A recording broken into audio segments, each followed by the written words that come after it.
계속해서 우리 누가복음 7장 11절에서 17절입니다. 한번 읽어볼게요. 그 후에 예수께서 나인이란 성으로 가실새 제자와 많은 무리가 동행하더니 성문에 가까이 이르실 때에 사람들이 한 죽은 자를 메고 나오니 이는 한 어머니의 독자요 그의 어머니는 과부라. 그 성에 많은 사람도 그와 함께 나오거늘 주께서 과부를 보시고 불쌍히 여기사 울지 말라 하시고 가까이 가서 그 관에 손을 대시니 맨자들이 서는지라. 예수께서 이르시되 청년아 내가 네게 말하노니 일어나라 하시매 죽었던 자가 일어나 앉고 말도 하거늘 예수께서 그를 어머니에게 주시니 모든 사람이 두려워하며 하나님께 영광을 돌려 이르되 큰 선지자가 우리 가운데 일어나셨다 하고 또 하나님께서 자기 백성을 돌보셨다 하더라. 예수께 대한 이 소문이 온 유대와 사방에 두루 퍼지니라. 누가복음 이 초반부에는 예수님이 해결하신 두 가지 기적적인 사건이 나옵니다. 우리가 그제 가버나움에 살고 있는 한 백부장 이야기 우리가 공부했는데 오늘은 본문에서 보니까 나인성에 살고 있는 한 불쌍한 과부에 대한 주님의 그 긍휼히 여기시는 사랑이 나옵니다. 가버나움의 백부장 같은 경우에는 그의 믿음으로 자기 사랑하는 종, 죽을 병 있었던 그 종을 고침 받았을 뿐만 아니라 예수님이 그의 놀라운 믿음을 칭찬하셨죠. 주님의 찬사를 받기까지 했어요. 그런데 오늘 나인성에 살고 있는 이 과부는 자신의 믿음이나 간구에 의해서 해결받은 것이 아니고 주님의 전적인 긍휼히 여기시는 사랑, 그 사랑으로 자신의 죽은 아들을 살림받고 큰 기쁨과 주님의 말할 수 없는 위로를 받게 됩니다. 예수님은 나인성으로 들어가시는 길목에서 오늘 주인공인 한 여인을 만납니다. 이 여인은 과부였고 거기다가 하나뿐인 그 아들, 여러분 애들이 하나만 있으면 더 귀할 거예요. 그렇죠? 옛날처럼 막 10명씩 낳고 이런 때하고 다른 한 명. 근데 그 한 명이 죽었어요. 그래서 그 엄마 과부가 그 아들의 시체를 가지고 무덤으로 가는 길. 옛날 보면 상여 메고 이리 가면 언제 오나 어야하대. 제가 그 상여로 장례식 하는 그곳에 제가 한 번 딱 갔었어요. 한 번. 저 전라도의 깡촌에 진짜 예전처럼 장례식을 하는 꽃상여 막 이렇게 해가지고 오늘 본문의 주인공인 과부도 하나밖에 없는 독자를 잃어버린 그 슬픔, 통곡하면서 아들의 관을 메고 가는 그런 주변 사람들과 함께 각 나인성길을 빠져나오려는 그 길목에서 주님을 만나게 되었다. 사랑하는 성도님들, 누구에게나 그 사람의 인생길에는 반드시 이런 슬픈 일이 있고 이런 비극을 경험하게 됩니다. 나인성에 살고 있는 이 과부의 인생이 참으로 기구하죠. 남편을 잃은 것도 참 힘든데 여인 홀로 살아온 것만도 슬프고 고달픈 생애였는데 그 당시에 어디 가서 알바를 했겠어요? 그냥 힘든 상황. 애 하나, 달랑 남은 애, 소망을 두고 그에게 모든 거 다 바쳐서 그렇게 둘이 살아왔는데 그 아들마저 죽은 것입니다. 자, 우리가 그러면 이런 혹독한 생애가 왜 이 여인에게 주어졌을까? 그 이유를 알고 싶어 하는데 그 이유는 알 수 없어요. 전도서에 보면 그러나 하나님이 하시는 일의 시종을 사람으로 측량하게 없게 하셨도다. 하나님은 우리 사람들의 그 모든 일을 어떻게 일어날 것이야, 이렇게 될 것이야를 측량할 수 없게 만드셨어요. 우리를. 애초에 우리를 만드실 때. 하나님이 인도하시는 생애를 그러면 우리는 어떻게 살아가야 됩니까? 볼까요? 하나님께서 행하시는 일을 보라. 하나님께서 굽게 하신 것을 누가 능히 곧게 하겠느냐. 그렇게 할 수 없다는 거죠. 하나님의 주권이라는 거죠. 형통한 날에는 기뻐하고, 그래서 하나님이 굽게 하는 거를 곧게 필 수 없기 때문에 사람은 형통한 날에는 그냥 기뻐하고 공고한 날에는 되돌아보아라. 이 두 가지를 하나님이 병행하게 하사 사람이 그의 장래일을 능히 헤아려 알지 못하게 하셨다는 거예요. 하나님이 우리를 지을 때 장래일을 모르게 만드셨다는 거예요. 그래서 기쁜 날에는 기뻐, 형통한 날에 기뻐하고 곤고한 날에는 왜 이런 곤고함이 우리에게 있는가 되돌아볼 줄 아는 그런 지혜가 하나님이 우리를 그렇게 만드신 피조물인 우리에게 주어지는 지혜다라는 것입니다. 그런데 오늘 이 본문의 이 과부에게는 오히려 이 과부였고 독자마저 죽었던 그 상황, 그 비극이 예수님을 만나는 기회가 되었다는 거예요. 얼마나 감사한 일입니까? 오히려 자기 생애에서 예수님을 만날 수 있다는 것은 크나큰 축복이 아닙니다. 할렐루야. 여러분 예수님을 만나셨나요? 그러면 그게 여러분 그 무엇보다도 가장 큰 축복이지요. 특히 불행을 당한 경우에 예수님을 만났을 때 그것은 너무나 놀라운 하나님의 은혜예요. 지금 이 여인은 보세요. 과부였고 아들 하나마저 죽었는데 예수님을 만난 그 비극 중에서 예수님을 만났다는 거예요. 우리 주님은 인생의 어려움 속에서 슬퍼하며 탄식하는 그런 사람을 찾으십니다. 그리고 그런 사람에게 새로운 삶의 소망을 주시고 보람을 주시는 분이십니다. 그래서 그분에게 우리가 소망을 두는 거예요.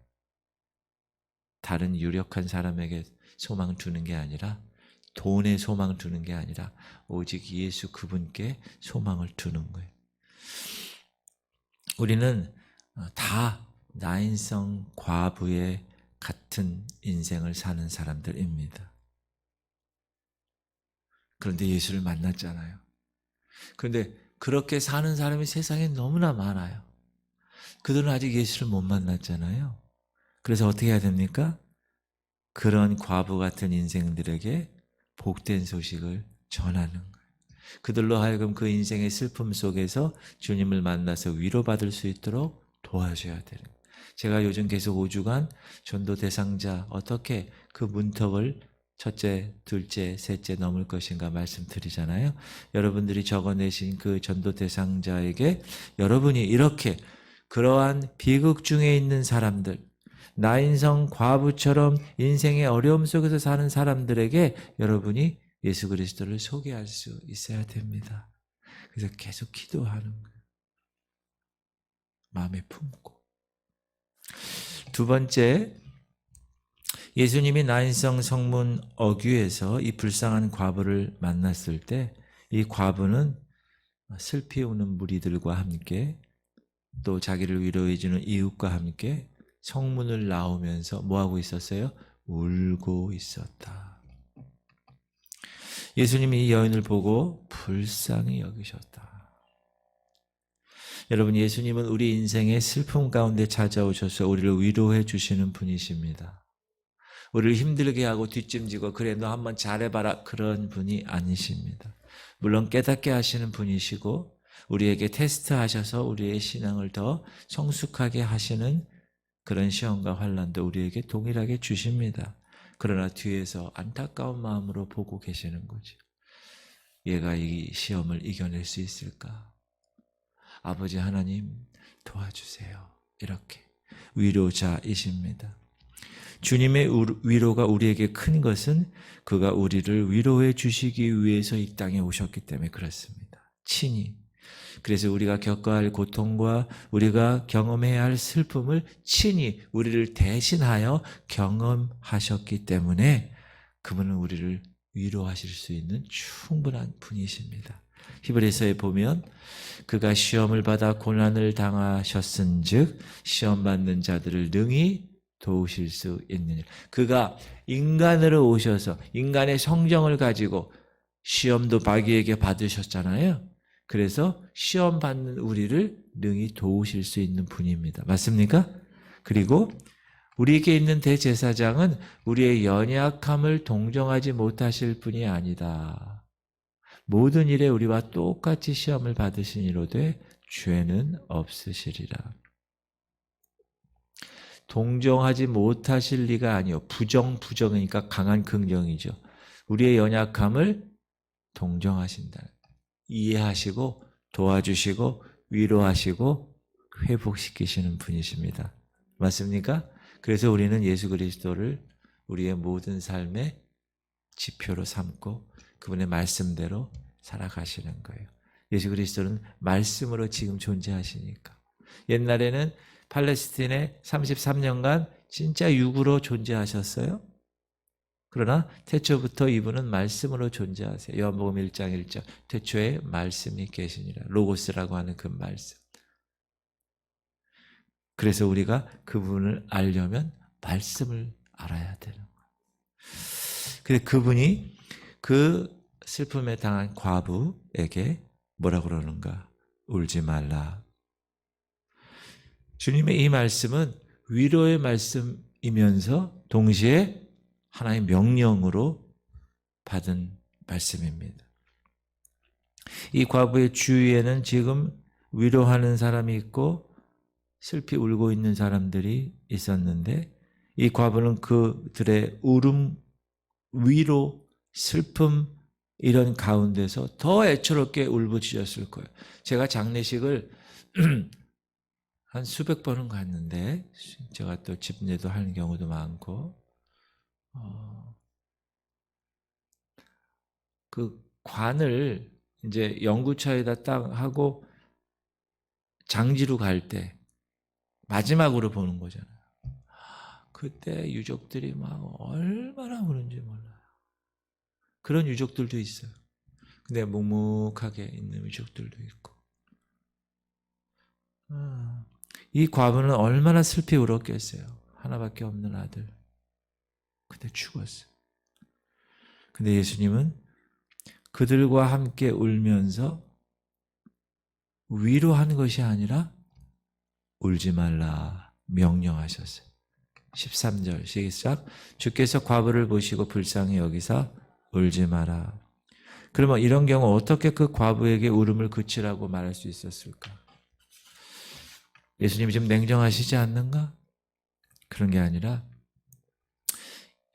예수님이 그에게 울지 말라고 말씀하셨던 이유는 뭐냐면 예수님이 그 여인의 울음을 그치게 하실 수 있는 권능이 있었기 때문에 그렇게 얘기하신 거예요.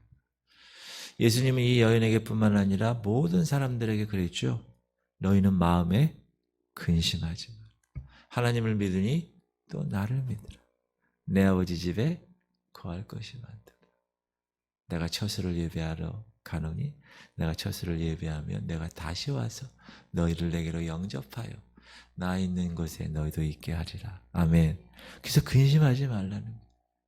두려워하지 말라는 거예요. 두려워하지 말라. 내가 너와 함께 합니다.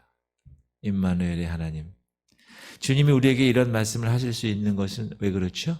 주님이 능히 우리의 생애를 그렇게 하실 수 있는 거예요. 어떻게?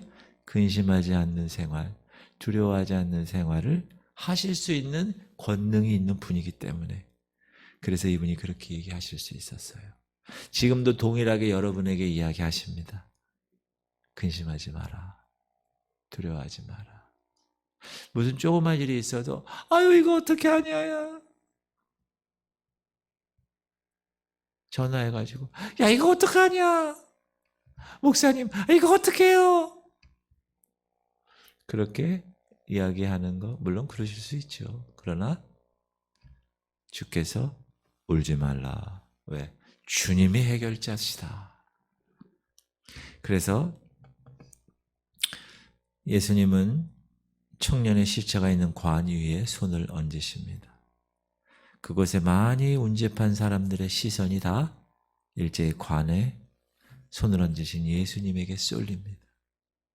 예수님은 관 속에 누워있는 청년을 향하여 청년아 내가 네게 말하노니 일어나라. 시작. 가까이 가서 그 관에 손을 대시니 맨자들이 서는지라. 예수께서 이르시되 청년아 내가 네게 말하노니 일어나라 하시매. 예수님은 죽은 청년의 이 과부의 이 청년의 엄마 이 과부의 부탁을 받은 걸까요? 아니에요. 여기 성경의 어느 구절에도 예수님 죽은 아들을 살려주세요 이렇게 얘기한 게 없어요. 기록한 게 없어요. 과부의 부탁을 받은 것도 아니에요.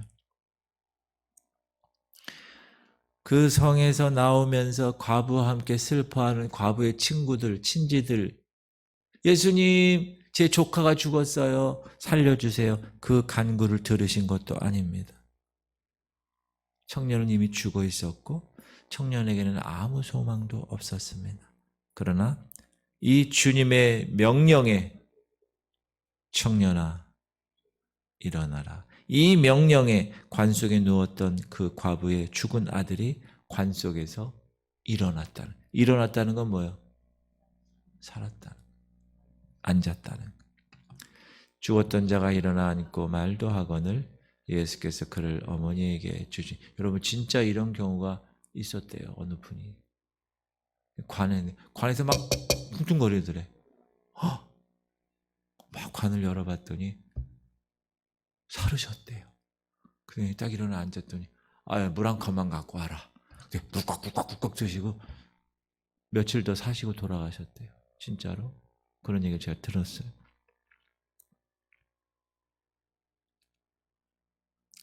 예수님은 그 살아난 아들을 슬퍼하고 있는 그 엄마 과부에게 넘겨줍니다.